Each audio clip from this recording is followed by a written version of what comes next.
Hey guys, it's Elle. Welcome back to my channel. Today I'm here with a video chatting about all of the 5-star reads I read this past fall. So this was going to cover September, October, and November, and I love doing these videos. They're probably one of my favorite videos to do just because I think it's so fun to look at it by seasons, like reading wise, and I read some really amazing books in the fall and some that are more fall / autumn themed and some that are just cozy and just really great romances. So the first one I want to talk about is Wild Eyes by Elsie Silver. This is her newest release in the Rose Hill series, and this one follows Skylar, and I think the hero's name is Wes, and Skylar is coming to the small town Rose Hill to kind of get away from society and the press. She is a country singer, I think, and she just feels a lot of pressure and just does not feel good enough and just feels a lot of public scrutiny and just really needs to get away and refocus and focus on working on new music. And so she has a hilarious meet cute with Wes where she's actually trying to take a picture of a bear, a mama bear and a baby bear, and she just looks like a crazy tourist, and Wes is just like, what the hell are you doing? You're gonna get us both killed. And so that's kind of their first meeting, and Wes is a single dad to 2 kids, and he is just a very reliable, good guy, and he really sees that Skylar's struggling and is dealing with a lot, and they just kind of have this like bicker and banter type thing going on.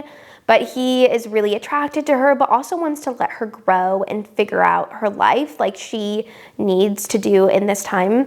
And I just love this romance so much. I loved her relationship with his kids and just how patient he was with her because he knew that she was struggling and he let her have that moment. And it's just such a beautiful story. Absolutely love this one. So good.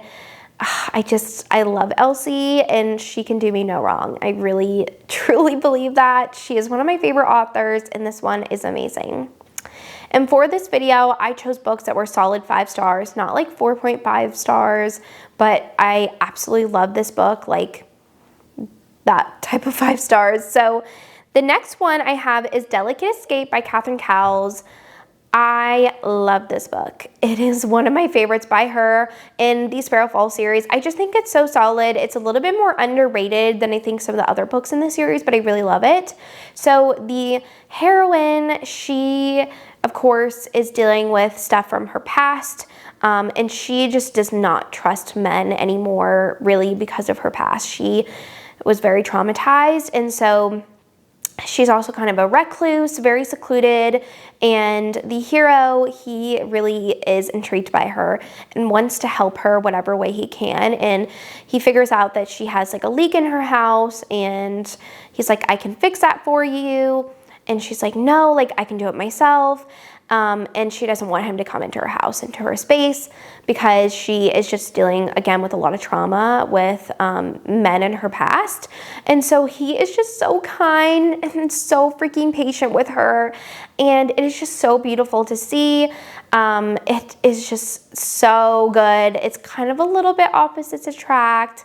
Very like caring and just a beautiful romance. I love this one so much. So it's kind of like forced proximity and small town, and the suspense with her past comes back into the present. And I just loved how patient the hero was with the heroine.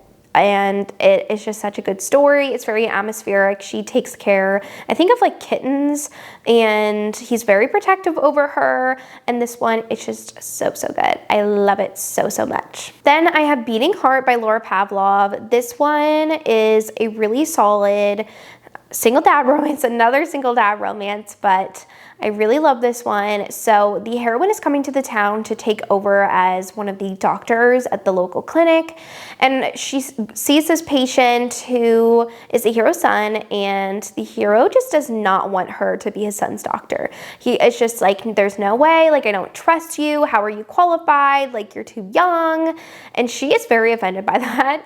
And he finally kind of lets her in And the reason why he was so against her at first was just because he is very protective over his son, and his son's mom is not in the picture, and he just is always so protective of Beefcake, which is his son, and I just love that about him. But he was very mean to her at first, and they end up becoming neighbors as well, and so they're always around each other, and he just can't stop thinking about her, and they keep running into each other, and they have so much chemistry. And this one is so good because he definitely is like dislike to love, but then he becomes obsessed with her and is really the first one to make the move in the relationship.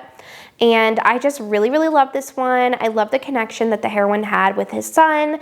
I love the small town. I love the found family aspect of this family. It is just so cute. Very, very solid read from Laura.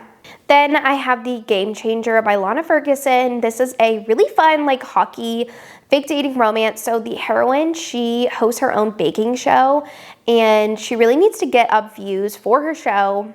And so she enlists the hero to come on the show. He is a hockey player, and she invites like a couple of hockey players from their like local team and to come on the show and boost up ratings. And the producers see the chemistry between the heroine and the hero and are like, you guys should have like a little segment of the show just for you two, and you are like teaching him how to cook and bake. And they agree, and they're also like, you guys should like fake date and play up a relationship to get more views.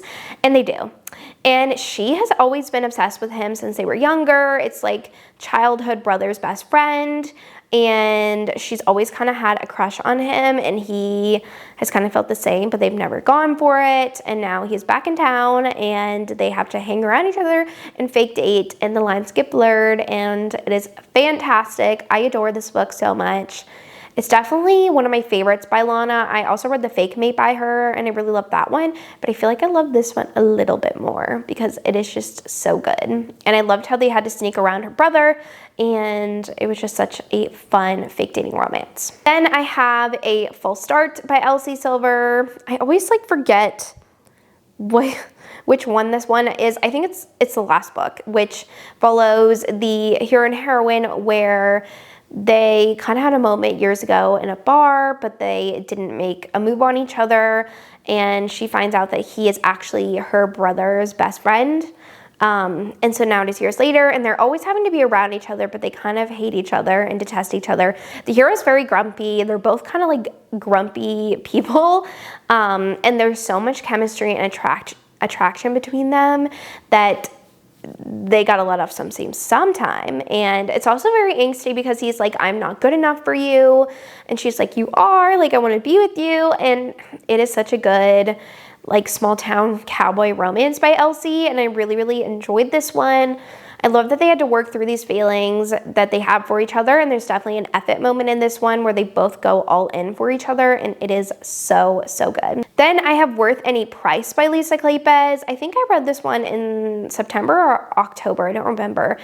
But this is an amazing historical romance, and the heroine is actually on the run. She ran away from her fiance because he was this like old, like ugly guy, and she's like, I'm not going to be forced to marry him.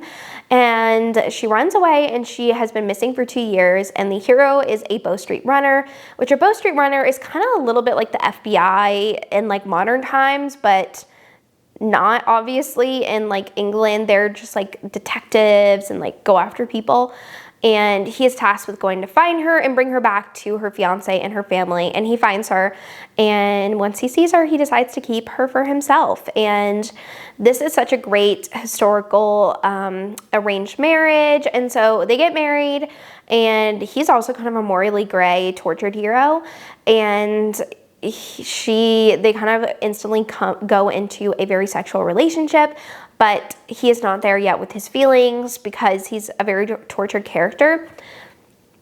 And so they really have to work through what they feel for each other, and I just loved all of the growth and development with his character and just how obsessed they were with each other. It was just such a good, solid historical. I love this one, and I need to go back and read the rest of the series. Then I have The Search by Nora Roberts. I listened to this one on audio. This was my first Nora Roberts book, and I really, really enjoyed it. So the heroine, she is also a part of like search and rescue, but she has her own dog training business in, I think, the Pacific Northwest. And the hero, he is coming to the small town. He's an artist, and he just got a puppy from his mother, and the dog needs a lot of training. And so they start training his dog together, and they kind of start up a romance from there. But there is some drama and suspense from her past because she was actually a victim in a string of murders, and there is a copycat killer on the loose, and she is trying to stay calm but also figure out if she is safe, and that's where the romantic suspense element comes in with this one. And she actually lost her late fiance in the process of being saved by this killer, and so it is just a really interesting romantic suspense where we actually get in the head of the killer who was found and imprisoned. So I thought that was interesting, and I really loved like the slowness of the book in the sense that we were kind of going day to day with her, but then also on the sides like seeing these stories about the murders and like figuring out what was going to happen with her in the mix of the story.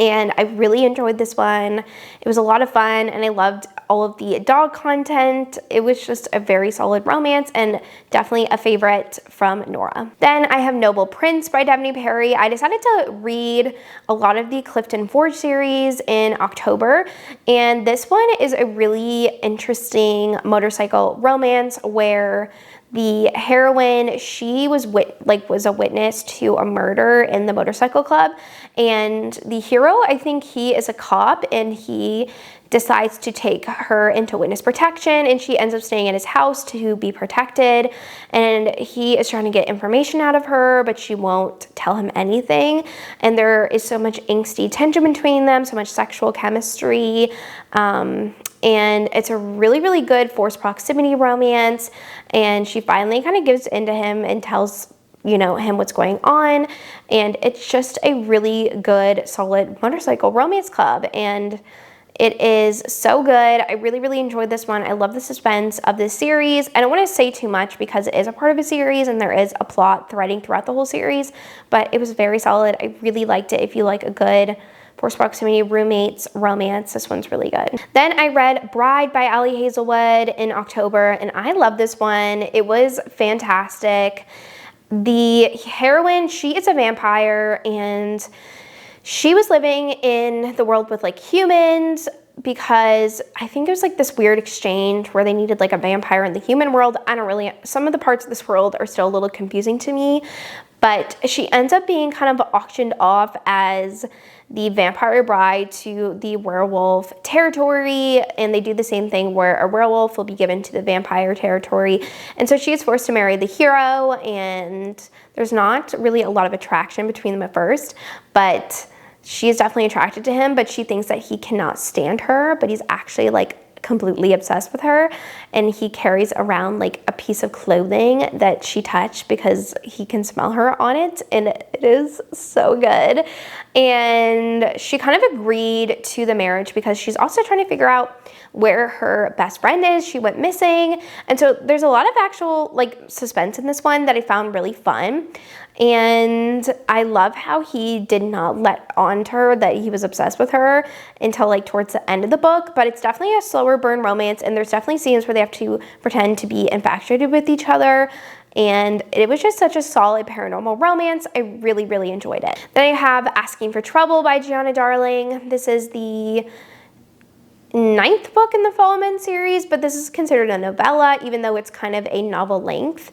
So the heroine, she is doing the night shift at this gas station, and a robber like come into the gas station trying to rob her, and the hero is there and he saves her, and that's kind of where the story starts, and they kind of have this instant attraction to each other and a little bit of insta love, but I didn't mind it because I know it's a novella. And they're just like completely obsessed with each other, but she cannot fall for him because she is actually the daughter of this motorcycle rival club, and she is like trying not to be used as a pawn in her dad's like scheme against the fallen men, but she's also falling for the hero, and he kind of knows about her past. And so it's this kind of like interesting, complicated romance where they want to be with each other but they can't. And I don't want to give away too much because this is a part of the Fallen Men series, and it should be read as the series goes, because there's a lot of stuff that comes up in this one that won't make sense if you haven't read the other books. But I really enjoyed this one. I loved how infatuated they were with each other. Like, it didn't bother me, and it was just a lot of fun. And the hero's name is Boner. Like, in the motorcycle club, they have different names like for their biker names, and that's his name. And I just think that's so funny. But I just love their chemistry. It was a lot of fun, really solid motorcycle romance. Then I have The Striker by Ana Huang. This is her newest sports romance. It is a soccer romance, and the hero is a part of this famous soccer league in England, and he is just butting heads with his co-captain, and their coach is like, you guys need to get it together and figure out how to work together. And so he sends them to his rival's sister's dance academy to train together and learn to work together. And that's where the hero ends up falling for his rival sister. But like the other guy, his name is Vincent, like the other player, he's like not around a lot for the training, and so it's just the hero and the heroine. They kind of have this attraction, but she's like, I can't fall for my brother's rival. And it's a lot of fun, but they also both deal with a lot of stuff with like his family, with a lot of like doubt and self-doubt from his dad. And with her, she was a professional dancer, but she's not anymore because she was in a accident and got injured. So there's a lot of like things at play in this romance, and the hero's also obviously like wealthy and kind of, I think he's a millionaire. He's not quite a billionaire, but it was just very fun. And I loved that they had this like F-it moment in there where their chemistry was just getting too hot, and they were just like, I have to give in to you. And I love that in romances, and this one was just so good. Then I have Broken Harbor by Catherine Cowles. This is her newest release. I love this one. It is a small town single mom where the hero is a hockey player, and they meet at her son's hockey lesson with the hero, and she has a tumultuous past because she was in a previous relationship where her ex was very abusive and ended up getting her into a really dangerous situation where she was in danger and her son was in danger, so that's why she moved to Sparrow Falls. And the hero, he is a professional hockey player, but he's also dealing with a lot of trauma from his past because he was in an accident where his father and his sibling both died, and so he feels a lot of guilt. And so they kind of work through their trauma together, and this one is very emotional, very angsty, super, super good. I loved it so much. A solid read from her. Then I have How to Forget a Duke by Vivian Lorette. This is a amnesia historical romance. The heroine, she is a part of this agency that helps people in society find wives, and the hero, he is a duke, and he needs to find a wife to save his estate. And she kind of finds that out, which she wasn't really supposed to, and she decides to go kind of to his castle and like interrogate him about it, and she ends up falling overboard and washes up on shore, and she doesn't remember who she is. So the hero is like, yes, like I can keep her here and watch over her to monitor her memory so she doesn't figure anything out or tell anybody the information she knows, and they end up falling in love in the process. And it is so good. The hero becomes very protective over the heroine, and the heroine is very headstrong and kind of does what she wants, and it's a lot of fun. Then I have Tin Queen by Devney Perry. This is another motorcycle romance, and the heroine, she is trying to exact revenge for her brother and her dad, who her dad was put in prison because of the hero. And so she is going after the hero, trying to get information out of him, but also get back at him for what he did to her family. And so she seduces him, and they have a one-night stand, and they can't stop their attraction for each other or seeing each other, but she's feeling a lot of guilt because she's like, I can't fall for him, because of what he did to my family, and he has no idea what's happening, and so it's a lot of fun. I really enjoyed this one. Very spicy for Devney Perry, and a lot of twists and turns in this one. And the last 5-star that I read in the fall was Inheritance by Nora Roberts. This one is a really fun romantic suspense spooky romance where the heroine inherits a 100-year-old haunted house manor from her long-lost uncle that she never knew about, and so she moves to Maine. I almost said Spain for some reason. She moves to Maine to take over the house, and she has to live there for 3 years to either be able to sell it or keep it or whatever. And so she finds out that the house is haunted, and she's finding out all of these secrets about her family's past, and that there was this curse that was put by this witch who has like cursed all of the brides in the family, and they all have died, and she's trying to figure out why. And she also falls in love with a really cute lawyer in the small town. So this one's really fun. It's very cozy but spooky. There's good ghosts and bad ghosts, and it's a lot of fun. I really, really enjoyed this one. A very solid read from Nora. I love this one. All right, well, that is the last book that I wanted to share of my 5 stars from autumn, and I really enjoyed so many of these. I hope you pick up some of these, or if you've loved one of these, definitely let me know in the comments. And I want to thank you so much for watching this video, and if you made it this far, leave me the emoji where it's like the heart emojis but with like the face. I love that one. But I hope you're having a great day wherever you are, and thank you so much for watching, and I will see you guys in my next one. Bye.